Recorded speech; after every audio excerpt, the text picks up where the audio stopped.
안녕하세요. 제 나이도 어느새 이제 40이 넘었네요.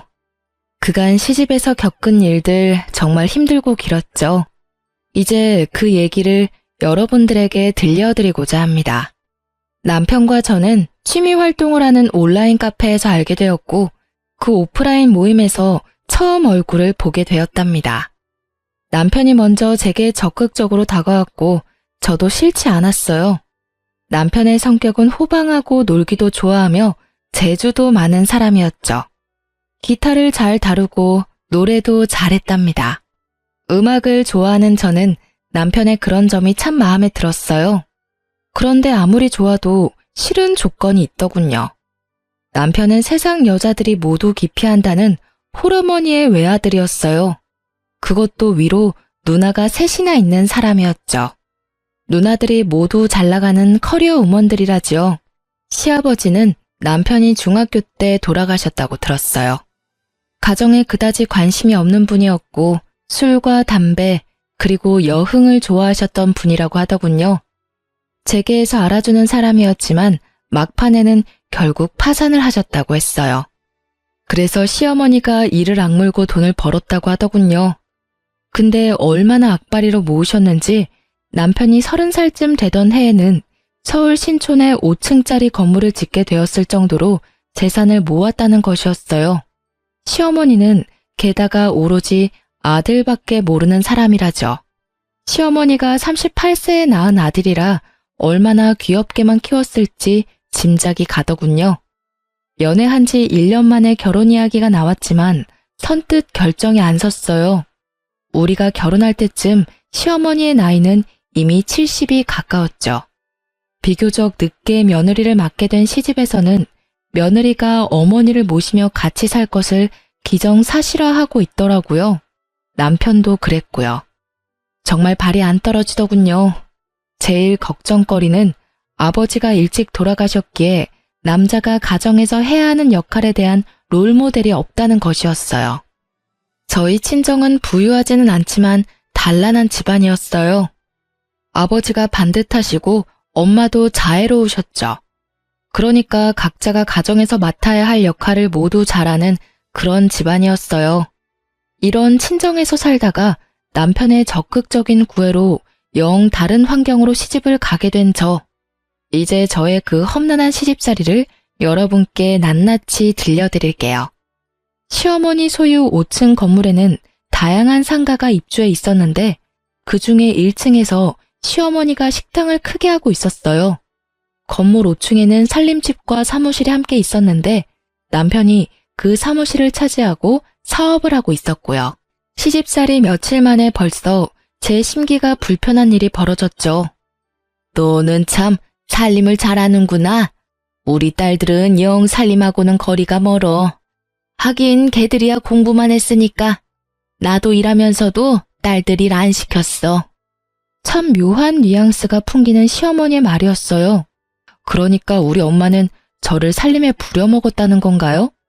그리고 시누이들은 공부만 했고 저는 일만 했다는 말로도 들리더라고요. 저도 대학을 나온 사람이었어요. 그냥 살림 참 잘하는구나 까지만 했으면 얼마나 좋았겠어요. 이 말은 저에 대한 말일 뿐만 아니라 우리 부모님에 대한 말이기도 했죠. 기분이 참 나빴답니다. 한마디 할 수밖에 없었죠. 어머니, 저도 친정에서는 손에 물 안 묻히고 공부만 하던 사람이에요. 저희 어머니도 일을 하셨지만 저희들 일 안 시키셨고요. 그렇지만 저희 집에서는 아버지도 가끔 우리 남매가 좋아하는 별식을 만들어 주시기도 하세요. 다들 기초적인 집안일 정도는 엄마가 아니더라도 할 수 있게끔 키워주셨어요. 제 말대꾸가 불만인지 시어머니가 꿍얼꿍얼 거리더군요. 시집 온 지 며칠 만에 기분이 제대로 상한 저는 퇴근한 남편을 붙잡고 어머니가 이러저러한 말씀을 하시더라 기분이 좋지 않았다 라고 말을 했죠. 하지만 남편은 그게 무슨 문제인지 모르겠다는 듯 어리둥절하다가 그저 웃고 말더라고요. 그리고 시아버지가 남편이 중학교 때 돌아가셨기에 가장의 역할이 뭔지 알지 못할 거라는 저의 걱정은 그대로 들어맞고 있었어요. 남편은 가정이 어떻게 돌아가고 있는지 관심이 1도 없더라고요. 철저히 공과 사를 구별하는 사람이었고 절대적으로 공을 앞세우는 사람이었죠. 회사 일 밖에는 모든 일이 안중에 없더라고요. 남들은 제가 시어머니가 건물주인 부잣집으로 시집을 갔다고 부러워했죠. 하지만 건물 한 채가 아니라 10채가 있으면 뭘 하나요? 시어머니는 정말 돈을 안 쓰는 구두쇠 중에 구두쇠였답니다. 아주 기초적인 생활비만 주곤 했어요. 제 용돈 같은 것을 따로 기대할 수도 없었죠. 그래서 저는 남들이 부러워하는 부잣집으로 시집가서 돈은 쪼개고 쪼개서 써야만 했답니다. 시어머니가 1층에서 식당을 경영하니 거기서 가끔 끼니를 때울 수도 있으련만 늦게 며느리를 보아 며느리 재미를 단단히 보아야겠다고 생각한 시어머니는 매 끼니를 5층 살림집에 올라와서 먹었죠. 당연히 제가 그 세 끼를 모두 차려내야 했어요. 시어머니의 친정이 가까운 곳에 있기에 가끔 출타를 하시기도 하더군요. 저한테는 그런 날이 그렇게 반가울 수가 없었어요. 한 끼라도 밖에서 해결하고 오니 제가 신경 쓸 일이 줄어들잖아요. 5층 살림집은 옥상에 면해 있어서 아직 초여름인데도 많이 덥더라고요. 그런데 그해 여름 정말 살인적인 더위가 우리나라를 덮쳤죠. 보통 36도, 37도를 오르내렸어요. 가뜩이나 더운 건물, 옥상에 면한 살림집에서 저는 정말 숨도 제대로 쉴 수 없었답니다. 어머니, 에어컨 한 대만 거실에 설치해 주세요. 숨이 막혀서 도저히 못 살겠어요. 제가 가만히 앉아만 있는 사람도 아니잖아요. 이 상태에서는 가만히 앉아 있는 것도 힘들어요, 어머니. 사실 남편은 자신의 사무실에서 시원한 에어컨 바람을 쐬면서 일을 하고 있었고 시어머니가 운영하는 1층 식당도 에어컨이 빵빵했답니다. 제가 정말 끼니 준비도 못할 정도로 힘들다고 하자 에어컨을 사주기는 하더군요. 그런데 제가 에어컨을 틀고 있을 때마다 10분 정도 지났다 싶으면 굳이 올라가서 끄는 것이었어요. 이러려면 에어컨을 왜 산 건지 알 수가 없더군요. 그런데 미국으로 유학을 갔던 막내 시누이가 방학이 되어서 잠시 한국에 오자 그 에어컨을 빵빵하게 틀더라니까요. 그리고 하루는 근처에 사는 둘째 시누이가 이런 트집을 잡았죠. 자네 우리 엄마 사육하는 거야? 먹을 것만 주면 되는 강아지인 줄 알아? 근처에 사는 둘째 시누이는 자주 집에 들러서 제 살림에 깊숙이 관여하고 있었어요. 어느 날 제가 바깥에 볼 일이 좀 있어서 점심 반찬들을 식탁 위에 차려놓고 천으로 덮어놓은 다음에 외출을 했었죠. 밥만 덜고 국만 데우면 먹을 수 있도록 차려놓은 것이었어요. 둘째 시누이가 그것을 보더니 사육이니 뭐니 하는 따위에 말 같지도 않은 말을 내뱉더라고요. 형님, 어머님 식사하실 때 반드시 중전마마 수라상 지키는 상공처럼 꼭 누가 있어야 되는 건가요? 형님도 형님 시댁에서는 맏며느리라면서요. 그런데 분가에서 사시잖아요. 시집에 가서 일주일만 하루 세끼 꼬박 해드려 보세요. 그러고 나서 말씀하세요. 그렇게 시누이와 제가 말도 안 되는 일로 말다툼을 하게 되었답니다. 시누이가 손윗사람한테 버르장머리 없이 말대꾸를 했다고 어디서 배운 버릇이냐고 했고 시어머니도 옆에서 거들더군요. 제가 더 이상 말하기도 싫어서 제 방으로 들어가려고 했더니 굳이 제 팔을 잡아당겨 자기 앞에 세우려고 하더라고요. 뿌리치는 과정에서 제 손이 시누이의 팔을 살짝 쳐냈거든요. 그런데 그걸 가지고 제가 시누이를 때렸다나요? 아, 정말 10월드라는 게 이런 거였나요? 마음속에서 못 살겠다, 아니 안 살 거야 소리가 하루에도 몇 번씩 들리곤 했어요. 어느 날 살림집 바로 옆 사무실에서 일을 하고 있던 남편이 낮에 잠시 집으로 들어왔더라고요. 남편을 붙잡고 정식으로 말을 했죠. 누나를 드나들지 못하게 막아달라고요. 그리고 오더라도 남의 살림에 이래라 저래라 자꾸 참견을 하면 저는 더 이상 여기서 안 살겠다고 경고했어요. 그런데 도리어 남편은 제게 경고를 하더라고요. 뭐? 누나더러 집에 오지 말라고 하라고? 여기가 누나한테 왜 남의 집이야? 참나, 남의 살림이라고? 그리고 누나한테 들으니 당신이 누나를 때렸다면서? 손이 시누이를 때려? 어디서 배워먹은 버릇이야? 안 살고 싶으면 지금 당장이라도 나가. 살지 말라고. 그 순간 쨍그랑 소리가 들렸답니다. 유리가 바스라지는 소리였죠. 벽에 걸려있는 액자를 남편이 주먹으로 쳐서 깨트린 것이었어요. 집안에 관심이 요만큼도 없는 남편이었지만 자기 식구 욕하는 것은 참을 수가 없었던 모양이더군요. 그렇게 저와 남편 그리고 시누이 사이는 결코 가까워질 수 없는 사이가 되었죠. 거기다가 시어머니는 가까운 시장에 가든 먼 지방에 가든 저를 꼭 수행 비서처럼 데리고 다니길 좋아했어요. 제 일정도 있고 저도 밖에서 다른 약속도 잡을 수 있는 사람인데 결코 그런 배려 없이 바로 30분 전에 이야기하고서는 꼭 같이 가야 한다고 통보하는 것이었죠. 어머니, 저도 만날 사람도 있고 밖에서 봐야 할 일도 있어요. 적어도 이틀 전에는 어딜 가야 된다고 말씀을 좀 주세요. 그래야 저도 일정 조절을 하죠. 뭘 안다고 약속을 만들고 다니니? 우리 딸들이야 밖에서 일을 하고 있으니 그렇다 치자. 너는 집에만 들어앉아 있으면서 밖에서 할 일이 뭐가 있어? 뿐만 아니라 시어머니는 이미 결혼을 한 아들의 속옷까지 여전히 직접 챙기더군요. 아침에 출근을 할 때는 이거 입혀라 저거 입혀라 하면서 남편의 옷을 골라주는 일에까지 여전히 손을 떼지 않고 있었어요. 도무지 경우라는 것이 통하지 않는 곳이 제가 속한 10월대였죠. 도대체 세상에 하나밖에 없는 외며느리한테 이렇게 해서 나중에 무슨 대접을 받으려고 그러나 싶은 생각이 들었어요. 그리고 우리 친정에 대해서는 무시하는 태도로 일관하더군요. 시집간 첫 해, 첫 명절날 친정에 가져다 주라고 선물을 내미는데 남의 명함이 떡하니 붙어있는 보기에도 초라한 싸구려 인삼 상자였어요. 그러니까 남한테 받은 선물을 명함도 안 떼고 있다가 그걸 우리 친정집에 갖다 주라는 것이었죠. 그거 가지고 당신도 나가. 보기 싫으니까 가지고 꺼지라고.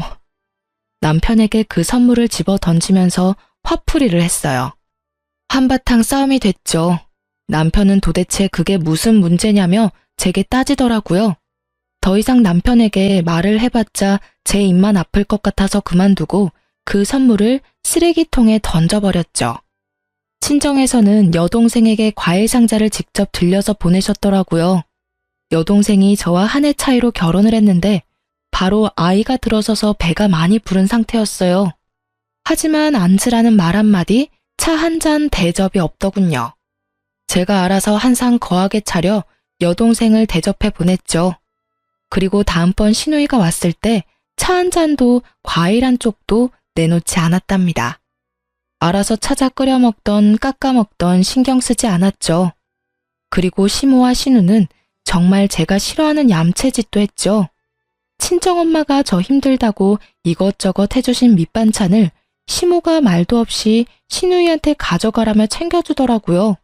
정말 때려주고 싶도록 밉더군요. 엄마, 이제부터는 절대로 우리 집에 보낼 반찬 만들지 마. 시누이인지 뭔지가 다 가져다 먹는단 말이야.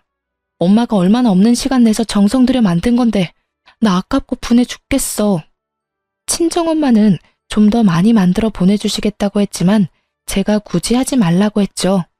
이혼이라는 단어가 머릿속에 왔다 갔다 하기 시작했어요. 물론 그렇게 된 데에는 남편의 태도도 한몫했답니다.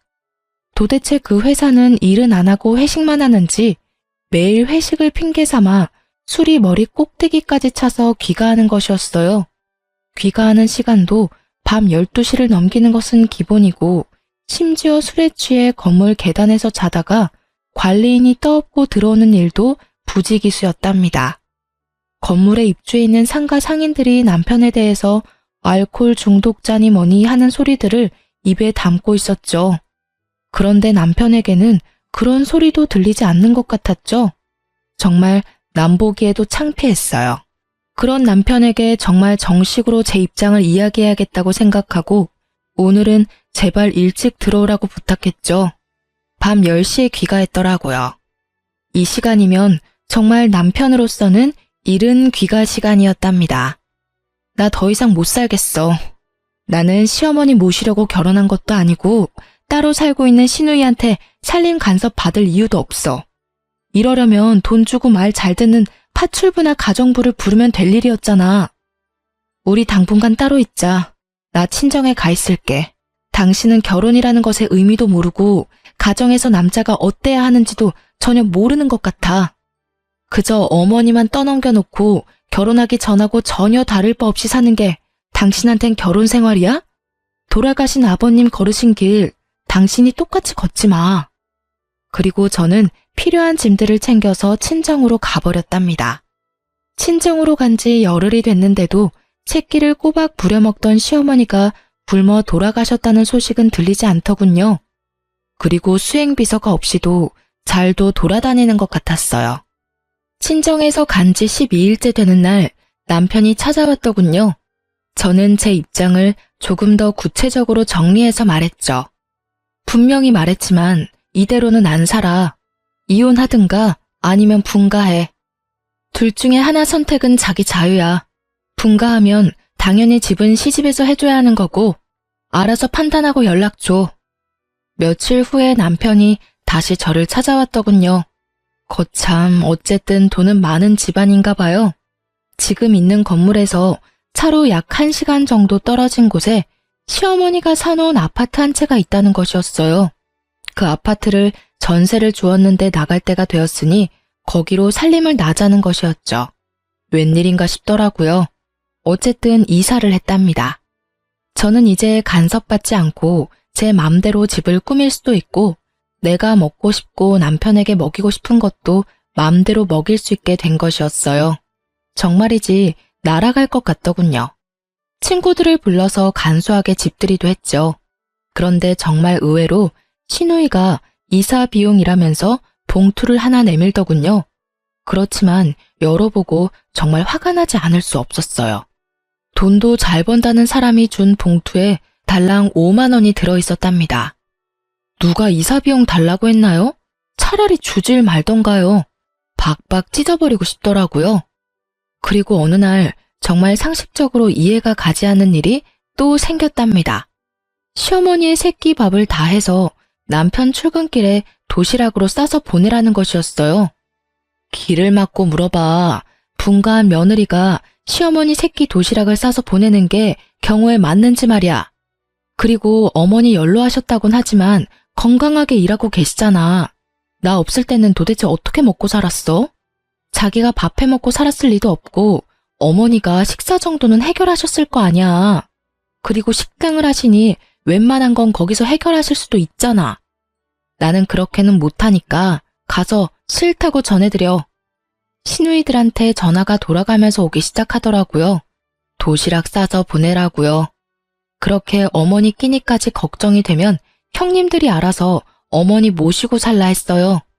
그리고 다음부터는 시누이들에게 전화가 오면 그냥 끊어버리고 말았죠. 그쯤에 저한테 이상한 증상이 나타나기 시작했어요. 시집까지 차로 딱 1시간 거리인데 갔다 오면 마치 부산 정도 거리에 갔다 온 것처럼 피곤하고 머리가 깨지는 것 같이 아팠답니다. 뇌파 검사를 비롯해서 별별 검사를 다 받아보았지만 뇌 쪽에는 이상이 없다는 것이었어요. 그런데도 두통이 한번 시작되면 견딜 수가 없이 아팠죠. 그리고 살이 정신없이 빠지기 시작하더라고요. 친정엄마가 보약을 지어오기도 하셨어요. 그런데 10번째쯤 뇌 검사를 받기 위해서 갔던 곳에서 갑상선에 문제가 있을 것이라고 진단을 하더군요. 검사를 해보니 아니나 다를까 갑상선 기능 항진증이라고 하는 것이었어요. 모든 신진대사가 보통 사람보다 너무 원활하게 이루어진다는 것이었죠. 그러니까 조금만 움직여도 피곤하고 살도 빠진다는 것이었어요. 모든 신진대사가 보통 사람보다 너무 원활하게 이루어진다는 것이었죠. 그러니까 조금만 움직여도 피곤하고 살도 빠진다는 것이었어요. 이런 와중에 시집에서는 이제 분가까지 시켜주었으니 빨리 손주를 보여달라고 성화를 하기 시작했어요. 외아들이니 아들을 낳아야 한다나요? 그런데 갑상선 약을 먹으면서 임신을 한다는 것이 정말 찜찜하고 의사도 권하지 않는 일이었어요. 산모에게는 신부전도 나타나고 또 태아에게는 발육부진, 조산, 사산의 위험도 크다고 하더군요. 에휴, 내 친구들이 나 들으라고 하는 소리인지 손주 자랑들을 해대는데 이건 뭐 며느리가 비실거리니 손주를 볼 수가 있어야 말이지. 아이고 내 팔자야. 늦게 본 아들이라 손주 좀 빨리 보고 싶어서 분가를 시켰는데 뭐? 무슨 병이라고? 어머니, 엄마가 마음도 몸도 건강해야 태아도 건강한 거죠. 엄마의 몸 상태나 마음 상태가 이런데 어떻게 당장 아이를 갖겠어요? 조금만 기다려 주세요. 하지만 제가 아프고 싶어서 아픈 것도 아니고 산모나 태아에게 그렇게 위험하다잖아요. 그래서 피임을 하고 약 1년을 치료를 받고는 이제는 임신도 생각해보라는 의사의 진단을 받게 되었답니다. 이제 저는 아이를 갖기 위해 노력했죠. 그런데 하늘을 봐야 별을 따죠. 이사했다고 해서 제 버릇 개 주겠어요? 아마 그런 버릇은 개도 안 받을 것 같더라고요. 역시 새벽 귀가나 아니면 아예 시집 건물에서 자고 바로 출근하는 일이 허다했어요. 자고 바로 옆 사무실로 출근을 해버리면 되니까요. 이사를 하던 해 여름이 끝나갈 무렵 태풍이 몰려오면서 많은 비를 뿌렸답니다. 우리가 사는 아파트 근처에 하천이 범람할 것이라고 대피를 준비하라는 안내방송이 밤새 계속되었고 뉴스 자막에도 하천에 범람 위험이 있다며 알려주더라고요. 하지만 남편놈은 저 혼자 집에 있는 걸 알면서도 전화 한 통 없더군요. 그렇게 위험한 상황이 지나고 난 후 저는 아예 도어락 비밀번호를 바꿔버렸어요. 그리고 아무리 문을 두드려도 열어주지 않았죠.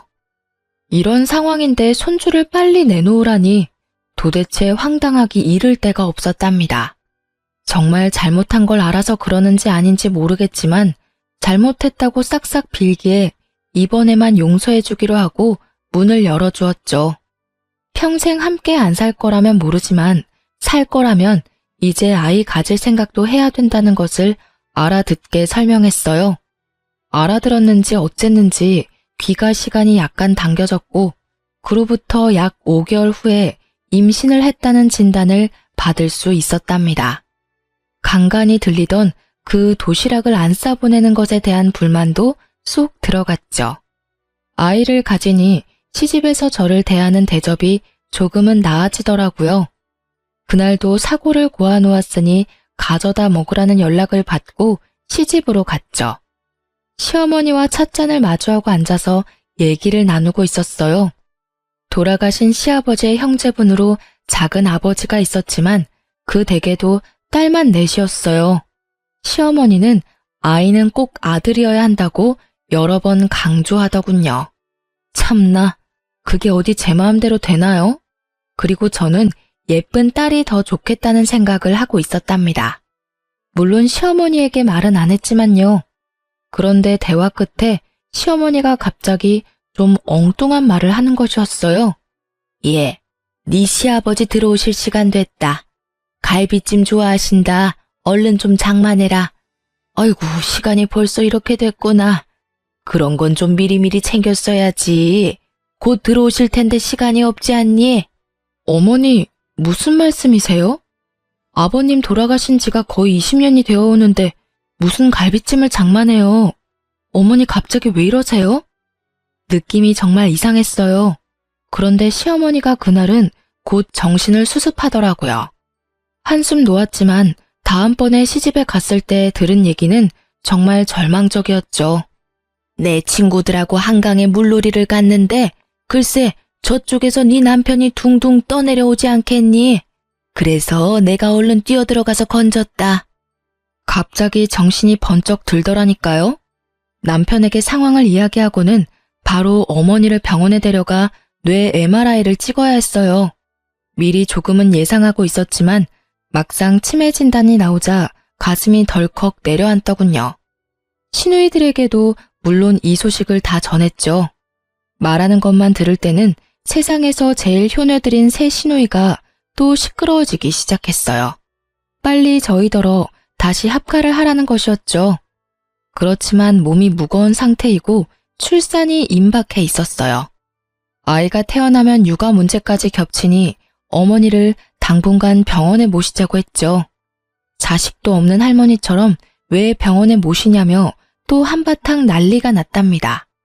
첫 아이라 그런지 배도 많이 부르고 제 한몸 움직이기도 힘들었어요.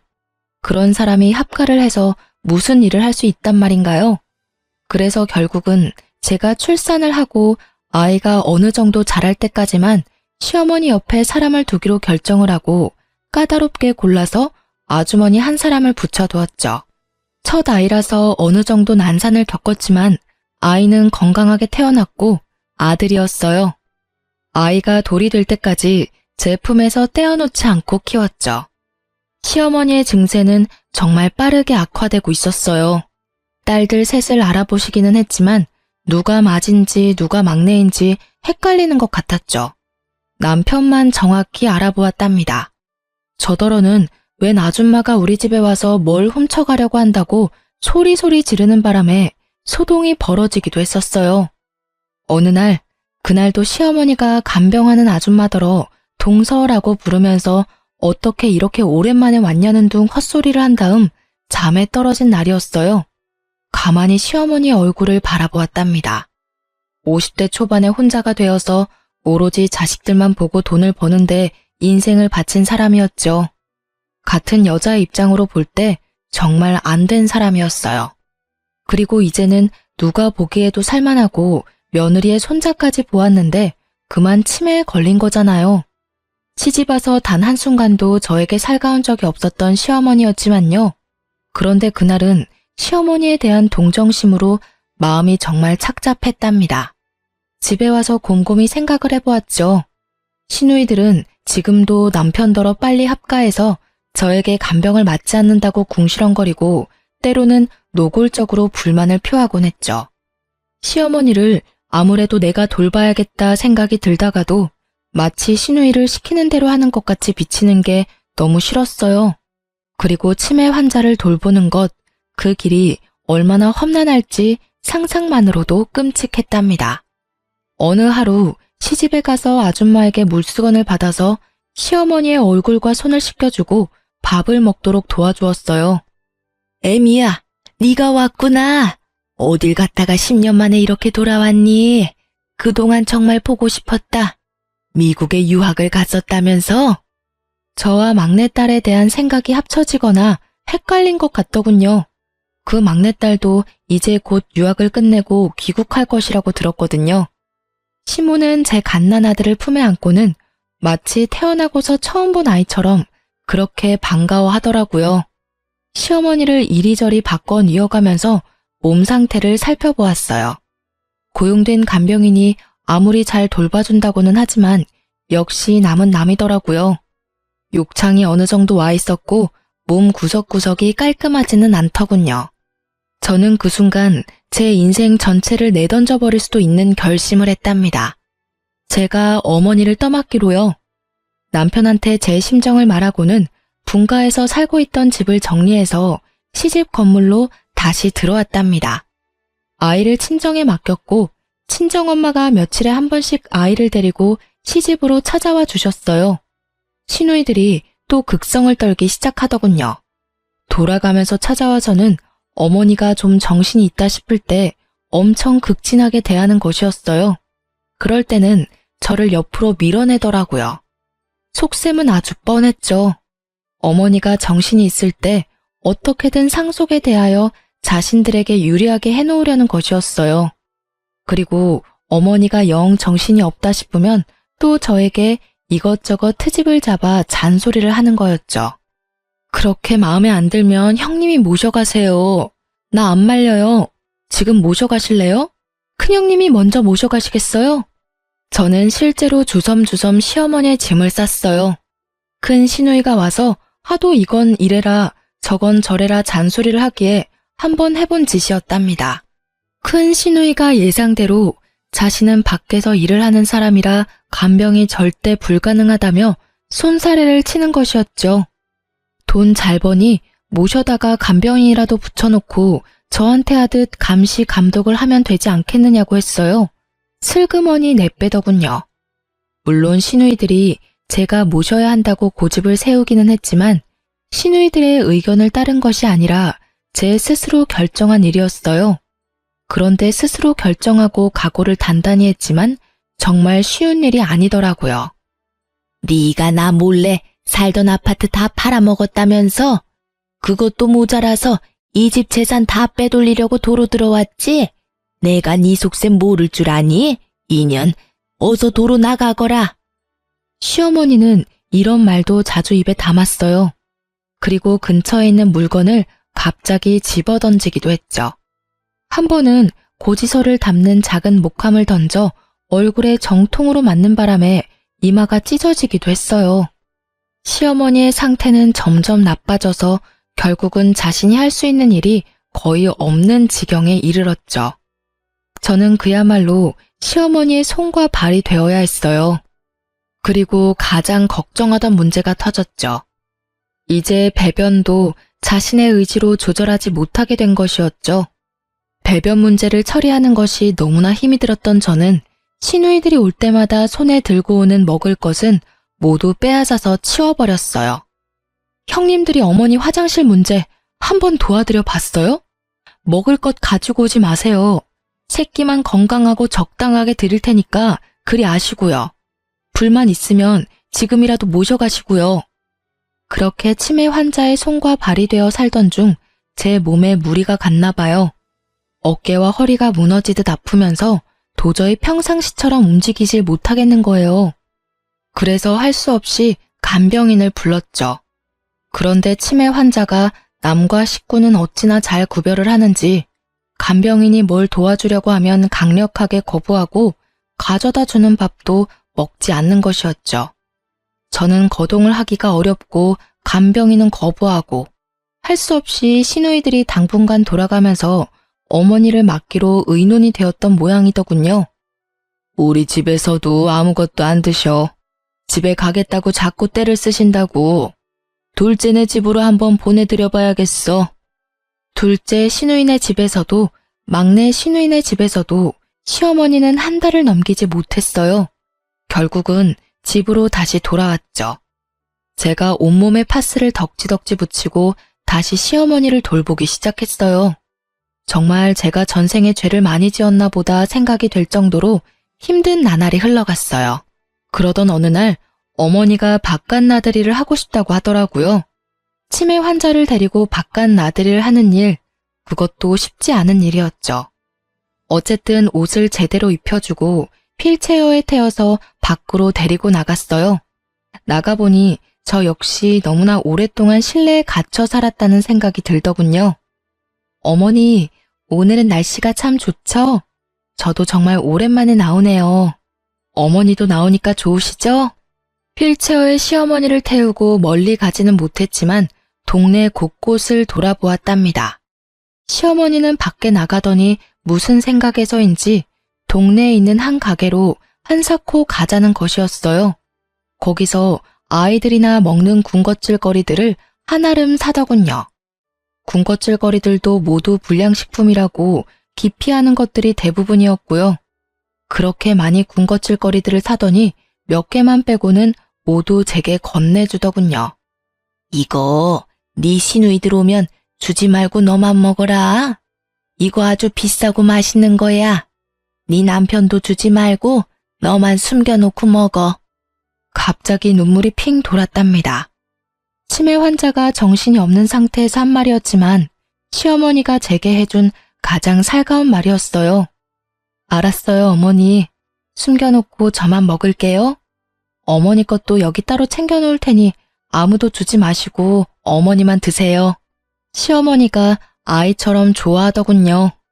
그리고 상태는 점점 안 좋아지고 있었지만 일주일에 한 번 정도 친정엄마가 데리고 오는 손자는 정확하게 알아보았답니다. 그리고 제 아이를 보면 거의 울먹이면서 반가워하곤 했죠.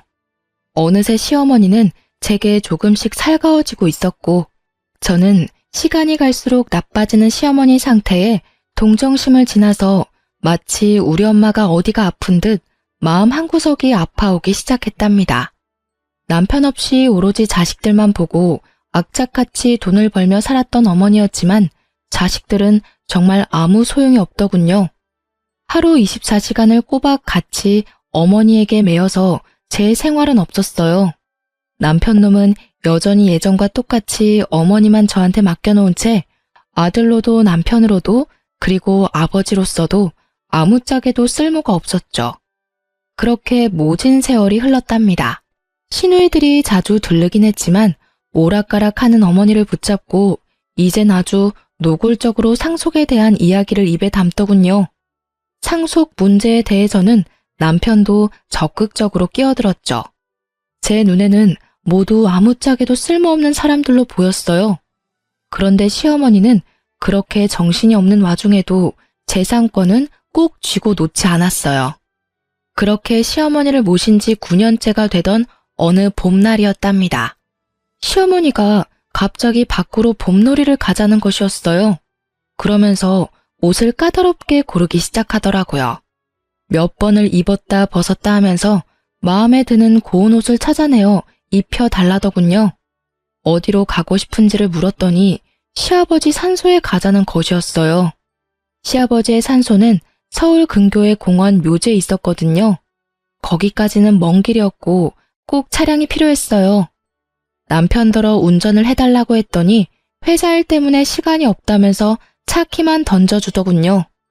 애미야, 네 시아버지가 외로우시단다. 내가 가서 좀 놀아드려야겠다. 애미 너도 네 시아버지 본 적 없지? 같이 놀러 가련? 산소에야 자주 찾아갔었죠. 갑자기 아버님이 보고 싶으신 거예요? 아버님이 꿈에라도 보이시던가요? 한번 외출을 하려면 그 준비 과정부터 장난이 아니었지만 간신히 차에 태워 시아버지 산소로 데려갔죠. 시아버지 산소 앞에서 시어머니가 눈물을 보이더군요. 한동안 아무 말도 없이 눈물을 보이고 있던 시어머니가 말했어요. 애미야, 네 아버지가 너더러 고생 많이 했단다. 그래서 이젠 당신이 나를 돌봐주겠대. 그리고 나한테 잘못했다는 말도 하더라. 하긴 이 양반이 나한테 잘못한 것이 많기는 하지. 참 어머니도 돌아가신 양반이 무슨 말씀을 하실 수 있다고 어머니를 돌봐주신다고 하신대요. 거기다가 잘못했다는 말씀까지 하셨다고요? 어머니, 밖에 너무 오래 계셨어요. 아직은 쌀쌀해요. 오늘은 이만 집에 가시고 다음에 또 바깥 구경 시켜드릴게요. 그렇게 시아버지의 산소에 갔다가 집으로 돌아왔죠. 피곤했는지 시어머니가 오자마자 잠에 떨어지더군요. 늘 하던 대로 다음날 아침에 물수건을 먼저 준비해서 씻겨주려고 방으로 들어갔어요. 그런데 시어머니는 아직 자고 있는 것 같았어요.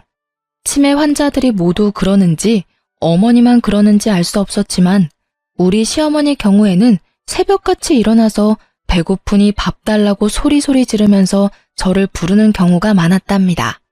그런데 오늘은 그러지도 않고 그냥 잠만 자고 있었어요. 어제 많이 피곤했나 보다 생각하고 물수건으로 어머니의 손을 씻기려는 순간 직감적으로 일을 당했다는 것을 느낄 수 있었답니다. 그 전날도 술에 취해 늦게 들어왔던 남편이 아직 자고 있었기에 고래고래 소리를 질러서 남편을 불렀어요. 제 소리가 심상치 않았는지 남편이 얼른 달려오더군요. 곧 119 구급대가 출동했고 어머니가 병원으로 이송되었어요. 병원에서 어머니가 세상을 뜬 지 이미 서너 시간이 지났다는 것을 확인해 주더군요. 제 입에서 저도 모를 통곡 소리가 튀어나왔어요. 내가 어머니 모시기가 너무 힘들어서 빨리 돌아가시라고 마음속으로 빌기도 많이 빌었어요. 죄송해요, 정말. 제가 잘못했어요. 제가 잘못했다고요, 어머니. 시누이들도 곧 병원으로 몰려들었고 사흘간의 작별의식이 끝난 다음 시아버지 산소에 합장시켜 주었답니다. 그렇게 장장 9년에 걸친 치매 환자와의 투쟁이 끝났지만 마음은 허전하기 그지없더군요. 비록 정신이 있을 때나 없을 때나 저한테 모진 말을 퍼붓기도 한 미운 시어머니였지만 빈자리가 왜 이리 큰지요. 며칠을 그렇게 허망한 상태에서 지내던 어느 날 시댁 작은아버지가 웬 신사 하나와 같이 집에 들어서더군요. 애미야, 네 시어머니께서 살아생전에 나를 시켜 이 변호사분한테 재산에 관한 유언의 공증을 맡기셨다. 그걸 집행하러 온 거야. 그 변호사분이 공개하는 어머니의 유언은 정말 의외의 것이었어요. 건물과 우리가 살던 아파트, 그리고 서울에 있던 땅까지 모두 저에게 상속한다는 내용이었죠. 정말 놀랄 수밖에 없었습니다. 유언을 공개하는 자리에 같이 동석했던 시누이들과 남편의 입에서 비명 소리가 터져나오고 집안은 그야말로 세계 2차 대전쯤 되는 전쟁터가 되었죠.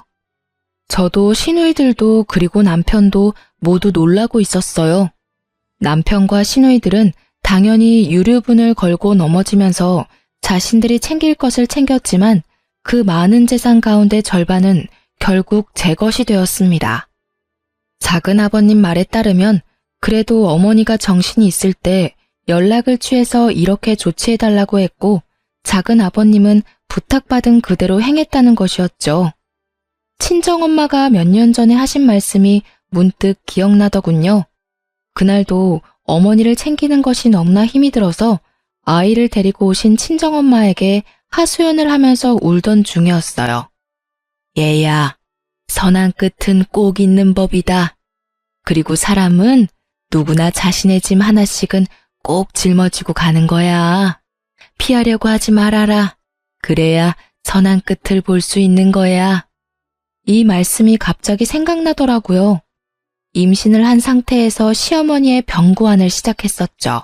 떠나고 나니 왜 그렇게 못해준 것만 생각이 나는지요. 그렇게 이를 갈고 치를 떨면서 보낸 세월이었지만 사람에 대한 그리움이라는 것이 참 묘한 것이더군요. 이제 남편과의 사이에 남은 일이 있었죠. 이혼 절차를 진행하려고 준비를 했답니다. 남편 놈이 죽어도 이혼은 못하겠다고 버티더군요. 아마도 제게 돌아온 어머니의 재산 중 절반에 대해서 관심이 동했겠죠. 어머니 살아생전에 어머니에 대해서 정말 관심이나 있었어? 어머니에 대한 관심은 없고 오로지 재산에만 관심이 있었겠지. 그렇게 똑똑하다는 사람들이 어떻게 사람과 사람과의 관계가 그렇게 단순한 것이 아니라는 걸 몰라? 부모든 남이든 자기한테 유리한 것만 취하려는 것이 인간관계야? 당신하고 당신 누나들은 가족이라는 가까운 사람들 사이에서도 애정이라는 것이 무엇인지를 모르는 사람들이야. 나는 당신이 우리 아이에게조차도 진실한 애정을 가질 수 없는 사람이라고 생각해. 사람들이 쉽게 말하기를 아이를 봐서라도 이혼하지 말라고 하지. 그렇지만 나는 오히려 아이를 위해서 당신과 갈라서려는 거야. 사람에 대해서 진실한 애정을 가져보기를 바래. 결국은 남편이 동의하지 않아 이혼 문제는 소송으로 넘어갔죠. 저는 남편이 그간 어떻게 생활해 왔는지에 대해서 건물에 입주해 있는 상인들과 동네 주민들로부터 차근차근 증언을 모았답니다. 그리고 어머니가 치매에 걸려 9년을 누워있는 동안에도 그런 생활 습관을 버리지 못했다는 것을 자세히 설명했어요. 일말의 양심은 있는지 부인하지는 못하더군요. 결국 이혼 소송에서 제가 이겼고 이제야말로 제 인생이 처음 길을 잘못 들었던 그 지점으로 다시 돌아간 것 같았답니다. 이제 제게 남은 것은 아이를 잘 키우는 일이겠죠. 친정에서 키우려고 해요. 가정 안에서 각자 자신의 역할을 해내는 사람들의 진솔한 삶을 보여주고 싶기 때문이었죠. 아이는 지금까지는 잘 자라주고 있답니다. 제 삶의 이유이자 희망이 된 아이. 부디 장차 제 며느리에게는 아이의 아버지의 그 전처를 밟게 할 수 없다는 어찌 보면 소박한 생각으로 키우고 있어요. 그래서 우리 아들에게 시집 오는 며느리는 세상에서 제일 행복한 여자가 되어주길 바랄 뿐이랍니다. 이렇게 제 인생은 또 선한 끝을 향해서 갑니다. 결혼하고 나서부터 지금까지 제 험난한 시집살이에 대해서 말씀드렸어요. 긴 글 읽어주셔서 감사합니다.